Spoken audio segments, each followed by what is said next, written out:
Ooh, I'm Richard. And I'm Gary, and these are our incredible stories. Ooh.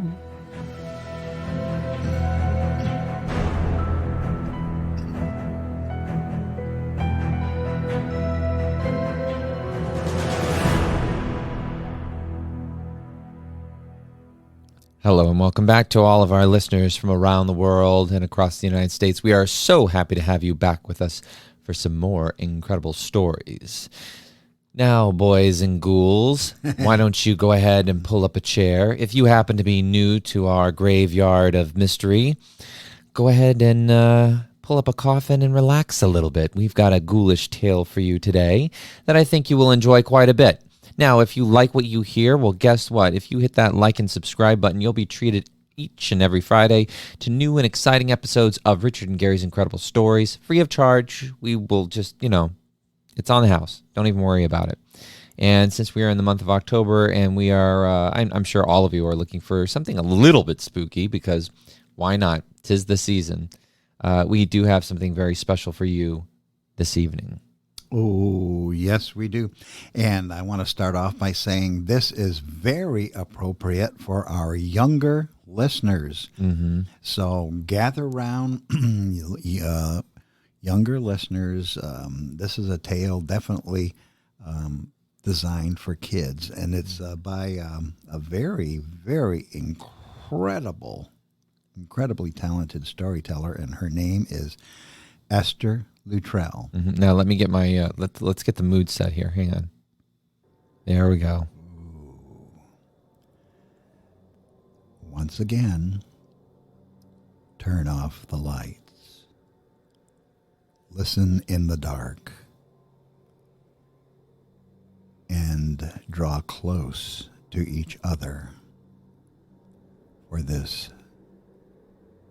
really nice family-oriented ghost story. And get ready to have your socks scared off. Ooh. Oh, wrong one.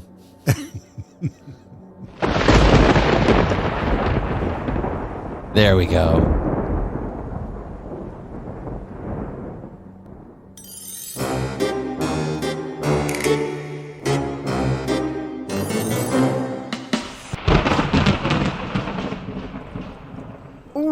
Gosh, thank goodness you're here.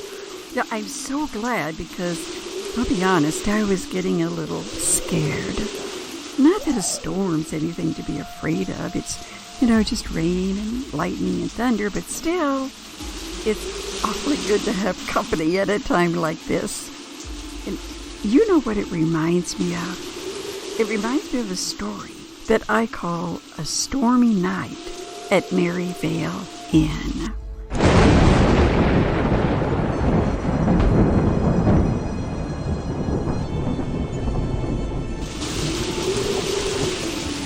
One time, Mom and I were going to go visit her sister. That's my Aunt Betty. I was just a little girl, but I remember it very well. I'd been looking forward to going to see my favorite aunt for a long time. She lived several hours away from us, over by the ocean, and I just loved going there. Well, this time, we were going to stay for a couple of days. So I got all packed, and I put everything in my little suitcase. And then I said to Mom, "All ready, Mama." So in a few minutes, we were in the car. And then we were on our way across the state to the ocean. Well, I noticed as Mom turned the car to get on the interstate highway that dark clouds were starting to gather in the sky. But I didn't think much about it. Mom didn't mind driving in the rain, and I loved the scent of rain. Did you ever notice how sweet rain can smell? Well, anyway, pretty soon the city was behind us, and we were on an open stretch of road. There was just nothing around us but patches of wood on either side, and then what seemed like miles and miles of fields. I didn't know how long we drove before I fell asleep. Do you do that? Do you fall asleep when you're in the car? I think most of us do. Anyway, what woke me up was a crack of lightning and a big roll of thunder that felt like it was right on top of us. And the sky, it had turned so black. I couldn't even see the farmland around us, except when a bolt of lightning lit it up for a moment or two. The rain, it was coming down fast and furious. Mom had the windshield wipers going as fast as they'd go, but she was having a hard time seeing the road. And finally she said, "Boy, it's really raining buckets." So I said, "Think maybe we should pull over and stop for a bit?" I didn't tell her, but I'll confess to you, I really was scared. We were still a long way from Aunt Betty's, and worse yet, when the lightning lit up things around us, I could see we were in the middle of nowhere. Well, all of a sudden, Mama said, "Look, honey, there's a farmhouse up ahead." I tell you, I was awful glad to see that place. Well, as Mama turned off the highway and onto a narrow road that led to the place, another flash of lightning lit up a little sign. Squinting through the windshield, Mama read what was written on it: Mary Vale Inn. Mom and I grinned at each other. An inn, but that's like a motel or a hotel. What great luck! It looked so inviting with light shining through the windows. Just then, another flash of lightning made it possible for me to see that the place was white with green shutters. Oh, it was so pretty, but mostly it looked safe. Mom parked out front, and then we grabbed our suitcases and we raced through the storm to the front porch. Mom rang the doorbell, and after a minute or two, we heard footsteps coming toward us from inside. "Welcome," said the innkeeper as she opened the door. "Come in, please." Oh, goodness, that store really is something, isn't it? Well, it sure is, Mama agreed.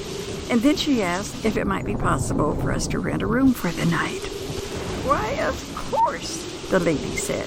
"You just make yourself at home. I'll show you to a cozy bedroom upstairs." Oh, it was so pretty up there. And I was so happy to see a giant-sized bed with soft blankets and fluffy pillows. Boy, I could hardly wait to snuggle under the warm, dry covers. Well, the next morning, Mom and I woke up to the sound of birds chirping outside our window. Thank goodness, the terrible storm was all over.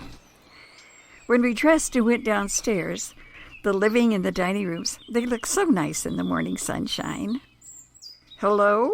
Mom called out, but nobody answered.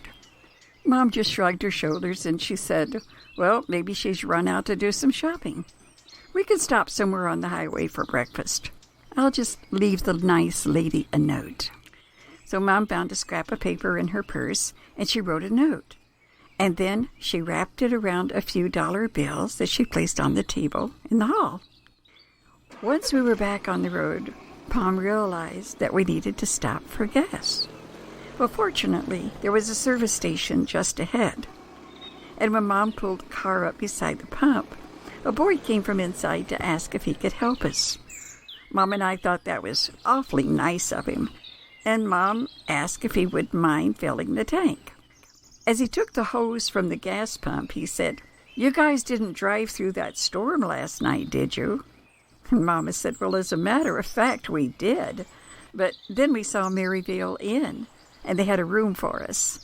And the boy looked at us with the oddest expression on his face.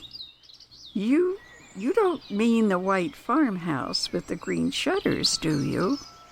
And Mama said, "Why, yes. And the lady who owns the place was so nice. We had a wonderful room." "But that's impossible," the boy said. "That's Mrs. Duncan's old inn, and it burned down several days ago." My mouth just dropped open. And then I said, "Burned down?" Mom said later she figured the boy was joking, but she waited for him to laugh. He was dead serious. I tell you, I got goosebumps. I mean, just a really creepy feeling. So I asked Mom if we could drive back and take a look. Just make sure that there weren't two farmhouses back there, one that burned down and one that didn't.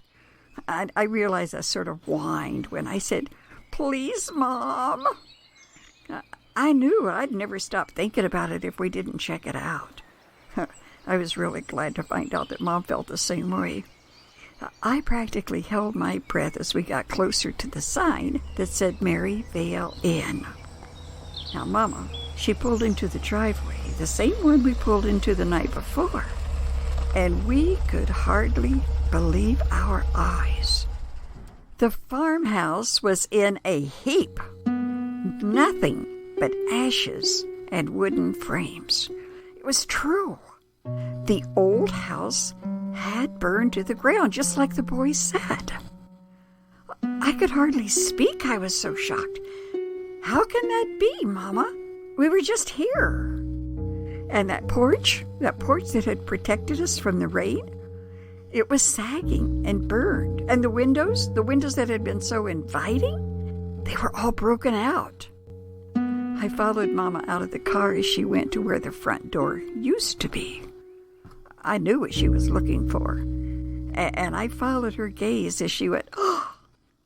Because right there, in front of us, was the hall table, still standing, and on it was Mama's neatly folded note.